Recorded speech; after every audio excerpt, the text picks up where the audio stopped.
As she calmly wipes the blood from her iron tools, her eyes find yours across the small, smoky room.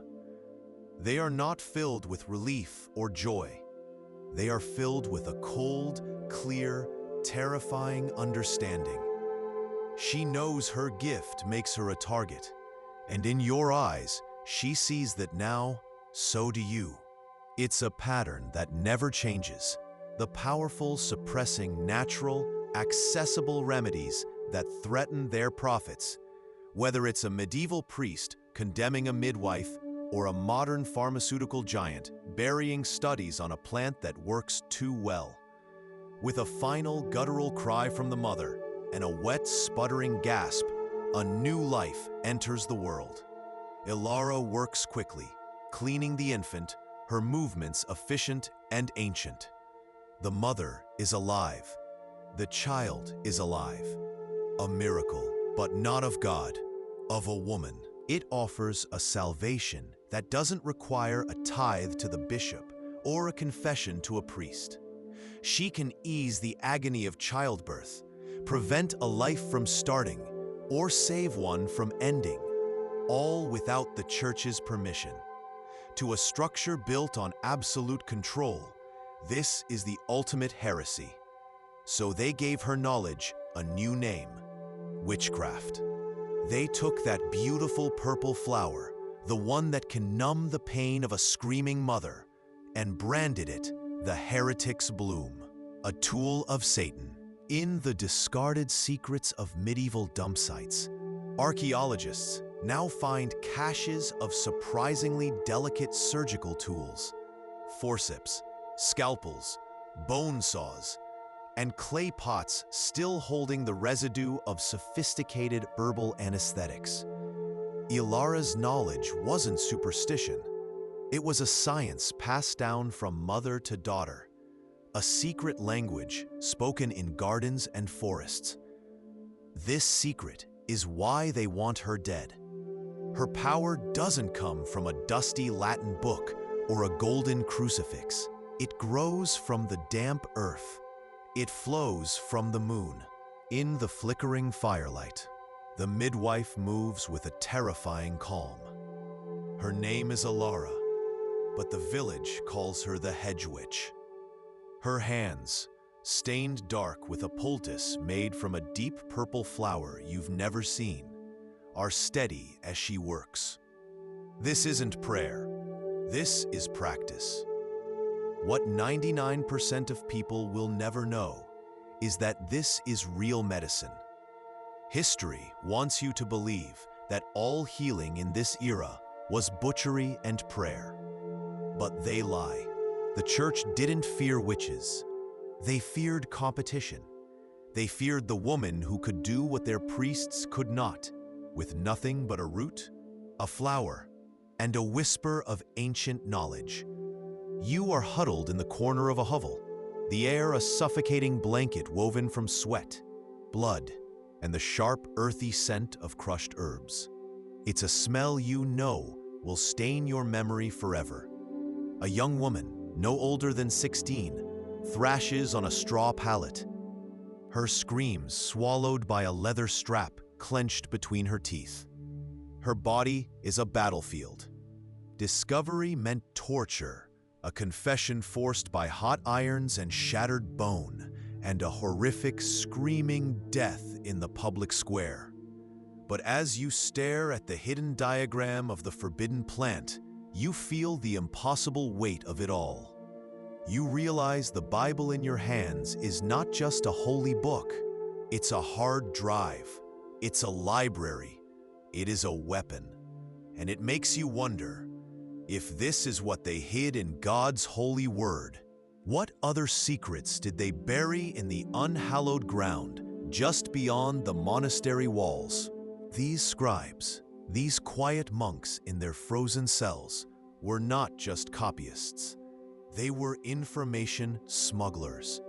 They risked being flayed alive, broken on the wheel, or burned as heretics to embed the knowledge of the world into the one book their enemies would never dare to destroy.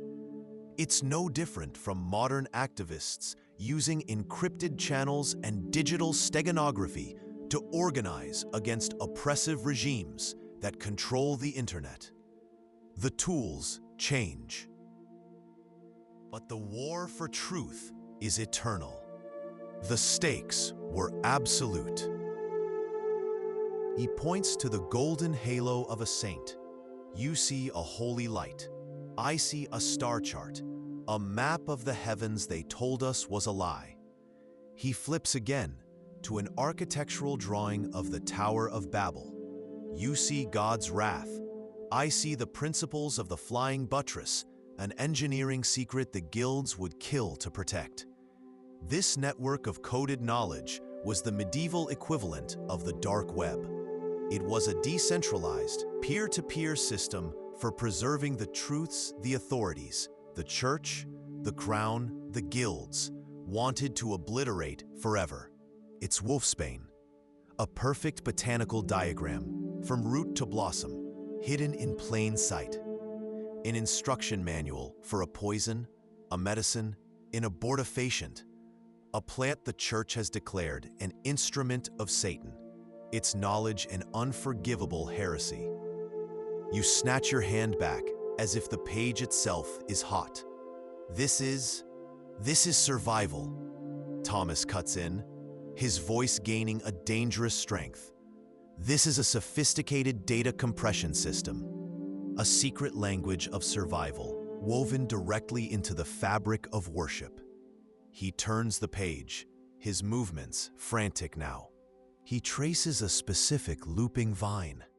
Follow it, he whispers. Ignore the rest. See only the vine. You do as he says. Your eye follows the path he indicates, a secret trail through the beautiful, chaotic garden of ink and gold. The leaves, they aren't random. The curve of a stem, the specific number of petals on a tiny, almost invisible flower. A sudden, cold dread washes over you. You've seen this plant before, not in a holy book, but in the tattered drawings of the village healer. The old woman they branded a witch and burned last autumn. Look closer, Thomas hisses, his voice a dry rustle, like dead leaves skittering across stone. You lean in, your own breath fogging in the frigid air. You see the intricate filigree, the delicate vines and floral patterns that crawl up the spine of the letter. It's beautiful. It's what you expect. 99% of historians, 99% of all the faithful who have ever laid eyes on this page, see only artistic flair. They see devotion. They are wrong. Thomas guides your own finger to the page. The gold leaf is cool and impossibly smooth beneath your fingertip. It's a magnificent illuminated letter, a capital I for in principio, in the beginning. It's a masterpiece of devotional art, a testament to God's glory. Gold leaf, so thin it's more like captured light than metal, glimmers around the edges. Lapis lazuli, ground to a powder finer than dust and worth more than saffron, forms a blue so deep you feel you could fall into it. This is what the abbot shows to visiting bishops. This is the art that is supposed to bring you closer to God. It tastes of the deep woods, of resilience, of a secret kept from kings. It tastes like freedom. And in that one perfect moment of defiance, the sharp snap of a dry twig splits the night. It's close, too close. Your blood freezes. The half-eaten mushroom feels like a stone in your hand. The poacher's eyes meet yours in the firelight, wide with the same primal terror. Freedom is a hanging offense, and the Lord's justice is famously swift. Someone or something is out there in the darkness with you, and it has just discovered your secret. It is a beast of a book, its calfskin pages thick as hide, its spine bound in wood and leather. Your guide, a disgraced monk named Thomas, leans in so close you can smell the stale ale on his breath. His eyes, two dark pools of terror and conviction dart towards the heavy door. He was excommunicated for asking the wrong questions. Now, he gives the forbidden answers. His finger, the nail bitten to the quick, trembles as he points to the first word of a new chapter. The poacher builds a tiny, almost smokeless fire in a hollow, using dry tinder he carries in a leather pouch. He skewers the mushroom on a green stick. You hear the soft sizzle as it begins to roast, an intimate sound that makes your mouth water. He hands it to you. The heat warms your frozen fingers. You hesitate for a heartbeat, the priest's warnings echoing in your mind. Then, the gnawing hunger wins. You take a bite. It's nothing like the bland, gritty food of your daily life. The flavor is rich, earthy, and complex. They burned the books, but they couldn't burn the human mind.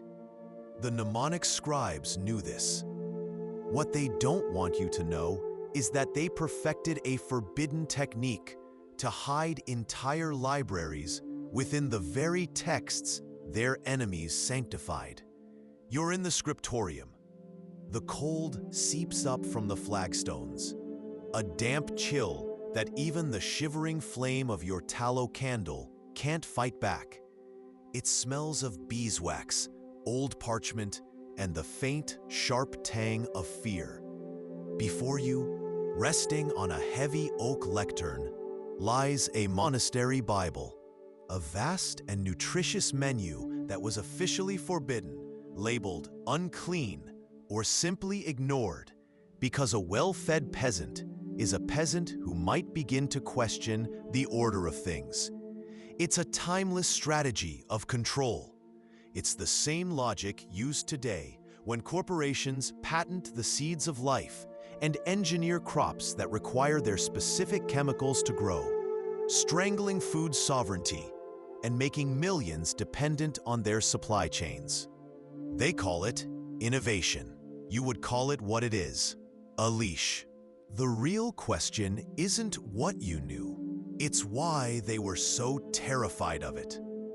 If you love immersive, real storytelling about survival, belief, and forgotten lives, hit like and subscribe. It helps more than you know. Drop a comment with the medieval fact that surprised you most, or what role you think you'd play if you were born in the year 1287. Let's begin and live the life they never got to finish. But be warned, some truths about the past are harder to forget than others.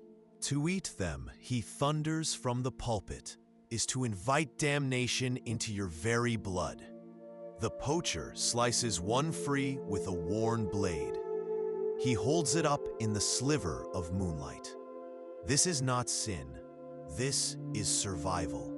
This knowledge is a quiet rebellion, passed down in whispers from one starving generation to the next. What the official histories never recorded, recent science has uncovered. Analysis of fossilized medieval waste, the undignified remnants of your hidden life, has found the microscopic traces of dozens of wild plant species. Nettles, dandelions, wild garlic, and fungi like this one. You have no knowledge of Roman engineering, but you know precisely how to divert a stream using nothing but river stones and clay, a secret of angles and pressure passed down from your grandfather. They call you ignorant, yet 99% of the plants in this forest are a library to you. This one for fever, that one for a bleeding wound, and this one is a secret for ending a pregnancy that would get a woman burned. This is the forbidden knowledge, the unwritten wisdom that kept you alive while their written words were locked away in stone monasteries. 99% of people believe your life is an endless cycle of this near starvation. The truth, the secret that kept your ancestors alive, is far more dangerous and defiant. The man stops. He doesn't point to a deer trail or a rabbit warren. That is a fool's game, a quick death on the gallows. Instead, he kneels. His dirt-caked fingers brush away a blanket of wet leaves, revealing a cluster of pale, ghostly fungi clinging to the base of an oak. The priest calls them spirit caps, unclean things that sprout from demonic rot. Your town blames goats for the plague. Welcome to the Middle Ages. But what they don't want you to know, the secret that was deliberately scrubbed from the record, is what happens when you step outside. You see, you can't read a single word of Latin, but you can read the sky. You know by the slant of light and the behavior of crows when the first frost will bite. He moves without sound, a phantom against the black trunks of the Lord's forbidden woods. Every rustle of a leaf, every hoot of an owl sends a tremor of ice through your veins. The air is thick with the smell of damp earth and rot, the primal scent of a world that lives and dies without permission. Your own stomach groans, a hollow, aching drumbeat reminding you of the watery pottage and stale crust of bread waiting in your hovel. It's a meal designed not for sustenance, but for submission. In the one-room hut you share with 6 others and a goat, the only sound is the rhythmic scrape of a wooden spoon against the inside of a clay bowl, a desperate search for one last smear of watery pottage. The wet sound of rotting thatch dripping onto the packed earth floor is the metronome of your life. They want you to believe this is all you are, an animal living a life of filth and brute survival. They are wrong. You've never seen a toothbrush. You believe demons live in fog. What they don't want you to know is that hunger was a weapon and the forest was an arsenal.